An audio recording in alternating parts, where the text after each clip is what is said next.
فاتح نے دیکھا کہ ابھی بھی کسی قسم کی کوئی بات نہیں بن رہی۔ اس کے بعد سلطان محمد فاتح کے لیے صرف آخری چانس تھا، جو سلطان محمد فاتح کی سب سے اسپیشل فورس تھی، جانثاری فوج۔ محمد کی فوج کے اندر ایک ایسی ٹکڑی تھی جس کو جانثار کہا جاتا تھا۔ آپ یہ سمجھ لیں کہ یہ ایک بہت ہی زیادہ اسپیشل اور خاص قسم کی فورس تھی، اور یہ ایسے تیار کی گئی تھی کہ یہ مر مٹنے کے علاوہ کچھ نہیں جانتے تھے، اور یہ جانثار واقعہ ہی جانثار تھے۔ صرف ایسا نہیں تھا کہ اس ٹکڑی کا نام جانثار ہو۔ 1400 عیسوی کے شروع میں ان کو محمد کے باپ نے لا کر یہاں پر غلامی کی زندگی میں، جو کہ یہ سارے کے سارے عیسائی تھے، ان کو غلامی کی زندگی گزارنا پڑی، اور ان کے بعد ان سب لوگوں کو مسلمان کیا گیا۔ مسلمان جب ان لوگوں کو بنایا گیا، اور ان کو شروع سے ہی ایک خاص ترین ٹریننگ دی گئی تھی۔ اگر ہم جتنی بھی سلطان محمد فاتح کی دیکھتے ہیں تاریخ کے اندر جنگوں کو، تو جو لاسٹ پر ہر آخری پتہ پھینکتا تھا جو محمد، وہ یہ جانثاری فوج ہوا کرتی تھی، اور یہ جب انٹر ہوتی تھی ہم دیکھتے ہیں میدان کے اندر، تو یہ دشمن کا صفایا کر دینے کے لیے کافی ہوتی تھی۔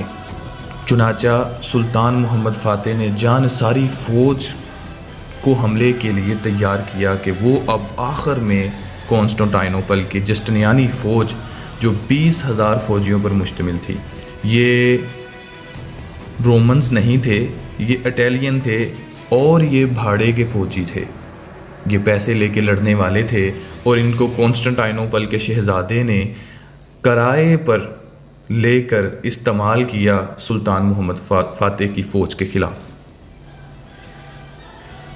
خلیل پاشا نے بہت زور لگایا کہ سلطان محمد فاتح یہ نہ کرے کہ ان کی پوری فوج ختم ہو جائے گی اور انہیں خالی ہاتھ واپس لوٹنا پڑے گا، لیکن سلطان محمد فاتح نے خلیل پاشا کو خاموش کرواتے ہوئے جانثاریوں کو آگے بڑھنے کے لیے کہا۔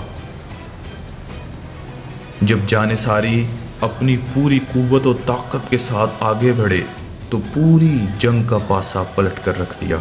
یہ جانثاری بڑی بہادری سے لڑے، یہ لڑتے کانسٹنٹائنوپل کے دروازوں کو چیرتے ہوئے شہر کے اندر نکل گئے۔ جسٹنیانی کی فوج دم توڑ چکی تھی۔ جسٹنیانی کے گلے میں تیر لگا، جس کی وجہ سے وہ بہت زیادہ زخمی ہو چکا تھا۔ اس کو اس کے ساتھیوں نے اٹھایا اور محل کے اندر لے گئے۔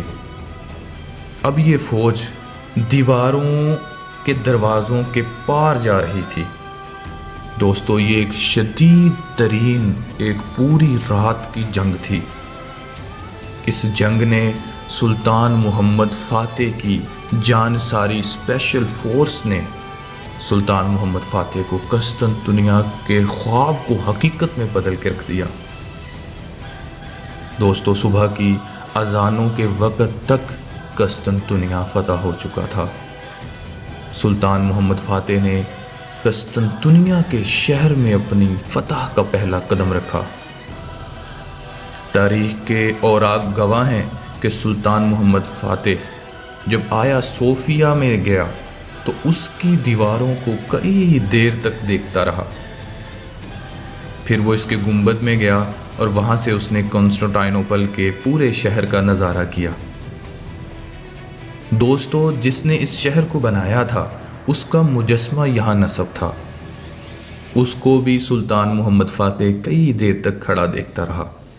اس کے بعد آیا صوفیہ کے سارے جھنڈے اتارے گئے اور اوٹومن کا جھنڈا لہرا دیا گیا۔ یہ تھا وہ سلطان محمد فاتح کا عظیم ترین خواب، جس کو اس نے حقیقت میں بدل ڈالا۔ اب اوٹومن اپنی بہت بڑی طاقت کے ساتھ پوری دنیا میں ابھر چکے تھے۔ ساری دنیا یہ جان چکی تھی کہ سلطان محمد فاتح نے کانسٹنٹائنوپل، جو کہ دنیا کا دل تھا، اس کو فتح کر دیا تھا۔